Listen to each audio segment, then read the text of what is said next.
Pagi-pagi dapat pertanyaan yang diajukan ke saya, bagaimana mendapatkan kembali Timur Timur balik masuk dalam payung Indonesia? Oke, saya senang pertanyaan seperti ini. Pasti saya jawab dan urai, tapi nggak ada niatan mau pamer dengan penguasa sekarang dengan mengatakan tuh saya punya grand plan. Kamu ada nggak? Yang pasti akan dijawab olehnya. Kamu boleh-boleh aja punya grand plan, tapi nggak ada rakyat yang percaya Sontoloyo. Rakyat tetap pilih saya. Itu artinya saya lebih benar. Ya nggak apa-apa juga sih. Namanya juga orang punya pengaruh dan dapat mandat rakyat. Sementara saya kan pemimpi, boro-boro dapat kepercayaan, peluang aja nggak ada. Begini cara ambil Timur Timur kembali. Pastinya tidak pakai jalur hard power seperti yang dilakukan Australia dengan mengatasnamakan UNAMED di PBB dulu. Pancing dengan konflik horizontal, masuk peacekeeping, lalu diadakan referendum. Mau lepas dari Indonesia atau masih mau bergabung dengan Indonesia. Hasilnya 70% ingin lepas dari Indonesia. Lalu berdirilah negara Timor Leste. Itu peran Australia gede banget, 80% barangkali. Bos UNAMED namanya Robert Kingsley sekarang jadi penasihat pertahanan Perdana Menteri Australia. Jago geostrategik. Timor Timur salah satu prestasinya. Setelah itu sedot aset Timor Timur berupa cadangan gas alam di celah timur yang berjumlah 10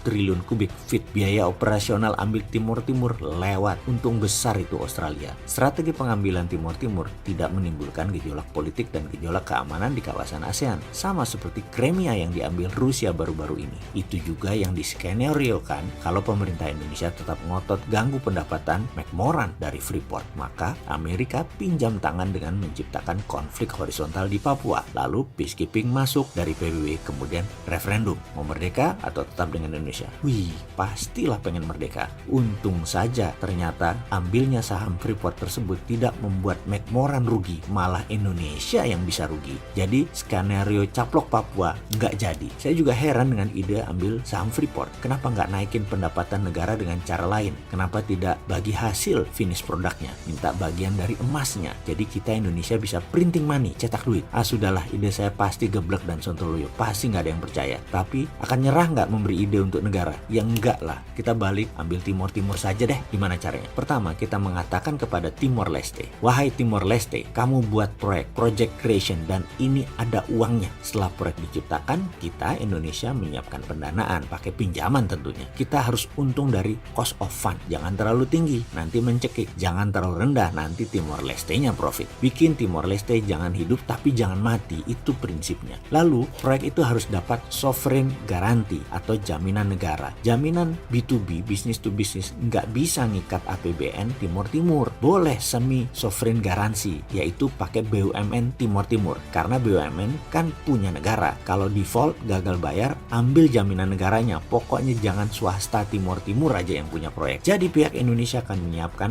pinjaman, permesinan, tenaga kerja, konstruksi, operation, dan maintenance. Pastikan profit harus pihak Indonesia dulu yang ambil. Proyek harus di stretch, ditarik panjang, harus multi-year, bikin sampai 20 tahun kalau perlu pengembaliannya. Jangan 5 tahun balik modal, supaya Timor Timur kekunci terus. Jadi begitu proyek jalan, maka Timor Leste akan mulai kita ambil uangnya. Pertama, bunga pinjaman. Kedua, pokok pinjaman. Ketiga, profitnya. Keempat, biaya rutin perbaikan dan pemeliharaan. Kelima, tenaga kerja operasionalnya. Keenam, jangan lupa asuransinya, harus asuransi Indonesia. Pokoknya sampai residual derivatif, barang sisa kecil-kecil, ambilin semua. Timor Timur pokoknya hanya pemanfaatan jalanannya saja. Misalnya dengan pembangunan jalan tol, industri di sana seperti pariwisata maju, nggak apa-apa. Pokoknya jangan di proyek yang kita bangun mereka dapat untungnya. Kita tahu bahwa membangun infrastruktur lama hasilnya, dan itu penting. Timor Timur harus bangun sarana dulu kira-kira 4-5 tahun jalan, kita nikmatinlah 5 tahun awal setelah itu. Juga ketika sudah jalan kita lebih menikmati lagi. Tapi kalau tidak jalan atau proyek itu merugi, ini enak, kita ambil. Enaknya karena kita sudah balik modal dalam 5 tahun. Proyek dibikin nyicil multi-year sampai 20 tahun kalau perlu Timor Timur nyicilnya. Project creation tersebut kita idekan terus-menerus ke Timor Timur sebanyak-banyaknya sampai yang nggak perlu-perlu. Seperti punya 2 bandara internasional, bangun terminal, bangun 3 pelabuhan, bangun jembatan ke daerah yang sepi penduduk kalau perlu, pindahin ibu kota juga kalau perlu, bawa pejabatnya, lihat LRT dan MRT di Indonesia biar terpukau, lihatkan pabrik penghasil gerbong kereta kita, buatkan rel kereta keliling Timor Leste, semua dibangun aja. Dan itu versi pertama untuk pasang kaki. Ada versi kedua membuat lebih cepat lagi kuku Indonesia menancap di Timor Timur, lebih dahsyat lagi strategi. Minat untuk tahu? Sebenarnya nggak usah dikasih tahu sih, pasti tahu. Kita coba merenung apa yang terjadi di Indonesia.